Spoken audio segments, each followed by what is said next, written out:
Welcome back. There has been a ton of effort poured into trying to make sure that the many opportunities that pop up in a city that is on the rebound are equally spread around the community. As a new report from Detroit Future City puts it, the racial inequities and economic disparities are deep. Our residents can no longer wait.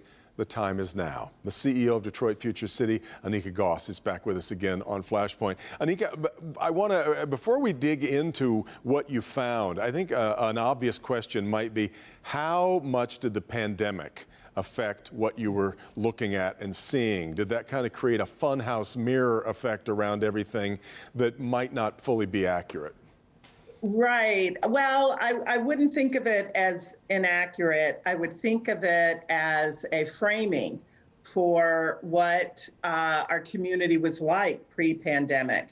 I think we were under the impression that pre-pandemic, everything was great and that the communities were thriving. But I think what we've learned based on this data is that pre-pandemic things were not great for everyone, especially Detroiters. I shouldn't have said inaccurate. I guess what I meant was temporary. How was this information sort of impacted by something that we all hope is fleeting, especially after the developments of the last couple of days. But Anika, we have seen so many efforts at set-asides, at community benefit agreements, at hiring targets, and yet none of those things end up really adding to, I think, the progress that you want to see. What are we doing wrong?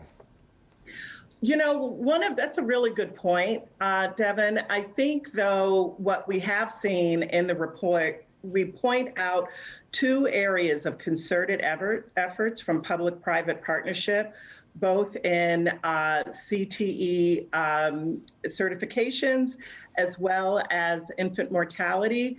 We saw a spark, really striking, dramatic increases in CTE certifications and a really substantial dip in infant mortality. You can point directly to the public-private partnerships that took place over just within a year. So I do think that there is some merit to focusing on a single issue, getting organized by both the city partnerships and the private sector to try to actually move the needle in specific areas. You must feel that there's an important timing component here just now as well. We have spent a lot of time talking about the inequitable impact of the pandemic. We watched the protests of last summer in particular, and a lot of people are giving real thought to the kind of issues that that this report points out. You must feel that there's an opportunity at this moment to strike. There is absolutely an opportunity to strike on this. And I talk a lot about that. The report opens up. I actually lead a forward that talks about how I personally felt last summer when we were starting this report and talking to my dad, who is from Knoxville, Tennessee. That was a Jim Crow South at the time, and how that really impacted us all personally.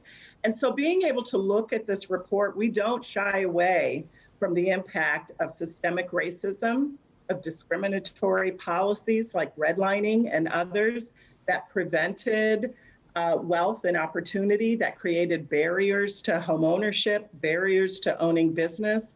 And so we're pretty clear about that in the report and what we need to do to change it. Well, in fact, that's one of the things that I'd like a report that, rather than just pointing out problems, also points to solutions. And why don't you talk about the ones that I think that you find are most key toward creating equitable opportunity in Detroit? Thank you. So I think the idea of a middle wage job, regardless of your degree, or whether or not you have a bachelor's degree, is the first place that we need to start as a city and a community. The idea that you can the disparity right now is double. So $17 if you don't have a degree, $32 with a degree, but only 17% of Detroiters actually have a bachelor's degree. The math is pretty clear then, isn't it? Yeah, it really points to, we have to be clear about middle wage jobs availability in Detroit. We also need to be focused on middle-class neighborhoods, which is something we've talked about with you on this show before. Right. But what we're finding, even in the past couple of years, is that we're losing middle-class neighborhoods, and we're only gaining in places that you would expect, downtown and midtown. And that's a problem for all of us here in Detroit. I don't think you would have the job that you have if you weren't an optimist, but I am curious, when you come out of a report like this that shows just how far we all still have to go, do you retain your optimism, or do you kind of smack your head and go, man, this is a problem? I feel like this is absolutely a time for optimism and opportunity.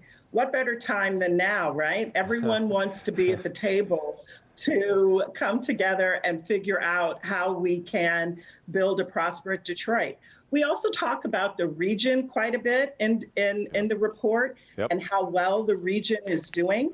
And so for us to be able to say we can create a Detroit that can thrive and benefit and prosper because we have a prosperous region, there's nothing but good that will come from that. That is absolutely an optimistic perspective. The full report is going to be formally released tomorrow. Anika, I'm so appreciative that you gave us a sneak peek and let us take a look at it in there today. And good luck in the weeks ahead. Thanks so much. Thank you so much for having me, Devin. Always good to have you on the program. We come back, we'll talk about a big project on the Detroit riverfront moving into its final phase. This is Flashpoint on Local 4.